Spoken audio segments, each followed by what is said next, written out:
¿Por qué se deben cernir o tamizar los ingredientes secos?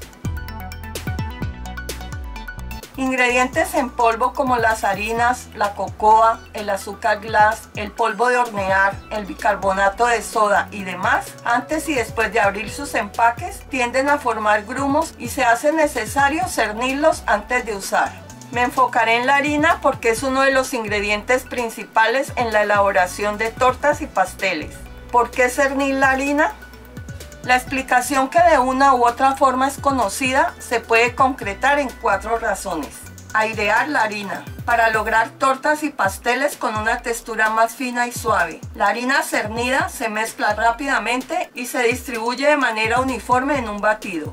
Aflojar la harina. La harina, después de empacada, durante el almacenaje y transporte hasta el consumo, se puede compactar. Al cernirse se desmenuza, previniendo la formación de grumos en el batido. Filtrar partículas o material extraño, aunque cada vez es menos probable encontrar impurezas en la harina. Mezclar todos los ingredientes secos. Al estar bien unidos y combinados, ingredientes como harina, sal, leudantes, especies y demás quedan mejor distribuidos en el batido.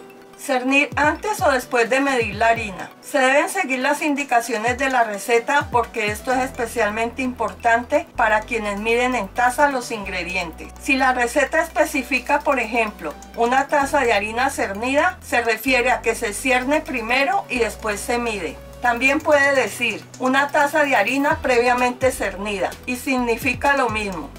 Si la cantidad de harina se cita sin especificar cernida o tamizada, se mide sin cernir. Por lo general, se indican las instrucciones de la receta que debe cernirse con los otros ingredientes secos o en polvo.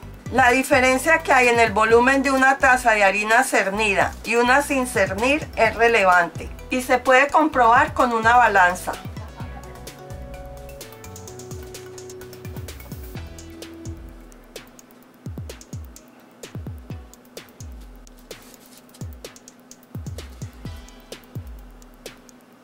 Peso aproximado de una taza de harina previamente cernida, 108 gramos.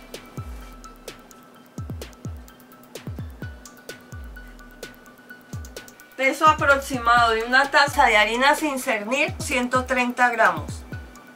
La harina sin cernir se comprime más y el equivalente a una taza pesa más que el de la harina cernida. Cuando se agregan varias tazas de harina al batido de una torta, esa diferencia aumenta y, ya sea por defecto o por exceso, incide en el resultado final. Si se agrega más harina de la indicada a una torta o un pastel, quedará de una consistencia más densa y dura. Esto representa una buena razón para trabajar la harina en función del peso. Adicionalmente, los recipientes para medir difieren mucho entre sí, como también difiere la forma de medir de una persona a otra. Al pesar la harina o cualquier otro ingrediente en polvo, hay menos probabilidad de errar que cuando se miden tazas. ¿Cómo cernir o tamizar la harina? La forma más tradicional de hacerlo es con un cernidor, sedazo, colador o tamiz. Se encuentran de diferentes estilos y tamaños. Con una sola pasada se airea la harina, se afloja y se filtran las impurezas. Para mezclar con otros ingredientes secos, sí es necesario hacerlo varias veces para que queden unidos y bien mezclados. El cernidor, sedazo, colador o tamiz es necesario cuando se especifica una medida de harina previamente cernida.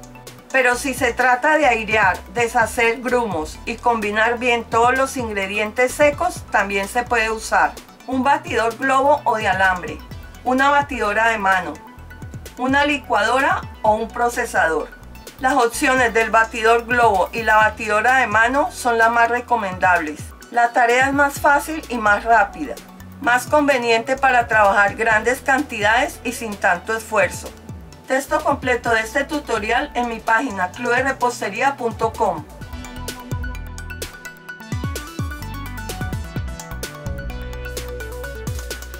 Si te gusta este video, haz clic en manito arriba. Síguenos suscribiéndote a este canal.